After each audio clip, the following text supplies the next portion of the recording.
Everyone, good afternoon, welcome back to my channel. তো অনেকদিন পর তোমাদের সাথে একটা ভিডিও শেয়ার করব। তো আমি এসে গেছি শ্যামনগর কালীবাড়িতে। তো চলো এখন যাওয়া যাক। আমি জানি না কতটা ভিডিও তোমাদের সাথে শেয়ার করতে পারবো। ভিতরে ঢোকার সময় দেখছিলাম হচ্ছে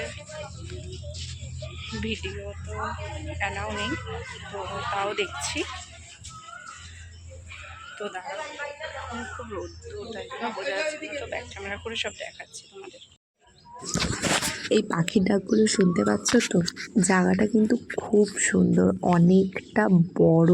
আর মানে এই জায়গাটা গিয়ে সত্যি অনেকটা শান্তি আছে।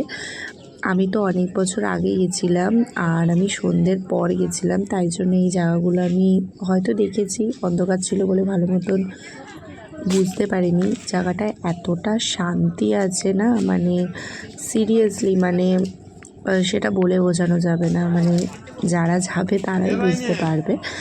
আর এই জায়গাটা করে দেখো, এই জায়গাটা করে এই যে সবাই বসে আছে, এই জায়গাটা করে হচ্ছে এখানটা করে বিয়ে হয়। আর আমরা যেদিন গেছিলাম সেদিন ফাঁকাই ছিল। অনেক দিনই হয়ে গেছে এটা আমি ভিডিওটা এডিট করব করে আমার আর করা হচ্ছিল না। তো ভাবলাম না, ফাইনালি এবার করেই ফেলি। তো দেখো, তোমাদেরকে আমি পুরো ঘুরিয়ে ঘুরিয়ে দেখাই। এখানে দেখো মা, মাসি আর মেসো, আমরা চারজনেই গেছিলাম।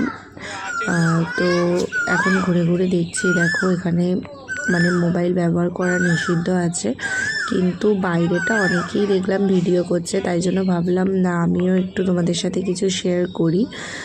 তো জানি না, বাইরেই যখন লেখা আছে অ্যালাউ নেই, তার মানে নিশ্চয়ই ভিতরেও অ্যালাউ থাকবে না।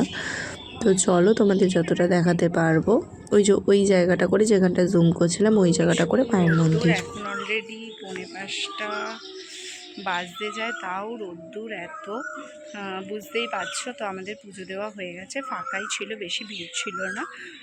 তো পুজো দেওয়া ভালো মতন হয়ে গেছে। তো এখন বাইরেটা যাচ্ছি, চলো তোমাদের সমস্ত কিছুই দেখাবো।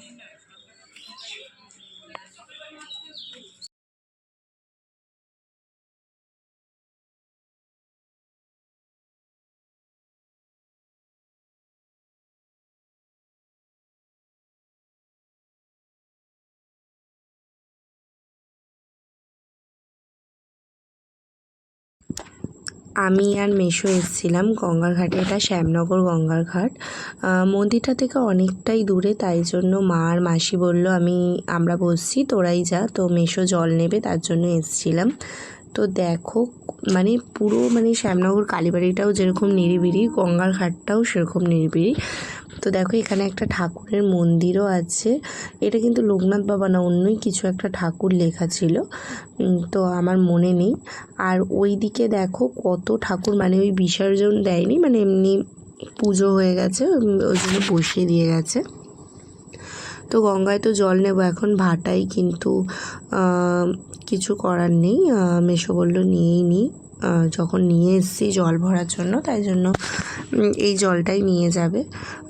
তো দেখো কি সুন্দর লাগছে গঙ্গাটা, মানে অসাধারণ লাগছে গঙ্গাটা। তো চলো তোমরা দেখো, আর আমি ওইদিকে যে ঠাকুরগুলো আছে ওগুলোকেও দেখাবো। দেখো একদম মানে সত্যি খুব সুন্দর লাগছে। আর চলো ঠাকুরগুলোকে দেখাই, যে ঠাকুরগুলো রাখা আছে তোমাদেরকে চলো দেখাই। তো দেখো মানে কি নতুন লাগছে, মনে হচ্ছে যে মানে একদম কি বলবো, মানে খুবই মানে ভালো। ঠাকুরকে যেরকম বসিয়ে রেখে গেছে সেরকমই মানে আছে, মানে নতুনই, মানে মনে হচ্ছে কিছুদিন হয়েছে হয়তো বসিয়েছে।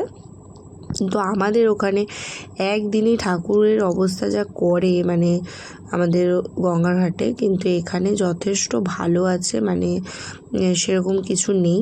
তো তোমরা দেখতে থাকো। দেখো এই রাধাকৃষ্ণটা মনে হচ্ছে কি মানে এখানেই বিক্রি হচ্ছে, মানে নতুন এরকম মনে হচ্ছে। খুব সুন্দর লাগছে, দেখো মানে বেশ ভাল লাগছে, তাই জন্য আমি ভাবলাম না তোমাদেরকে দেখাই ভিডিও করে। তো তাই জন্যই এটা তুললাম।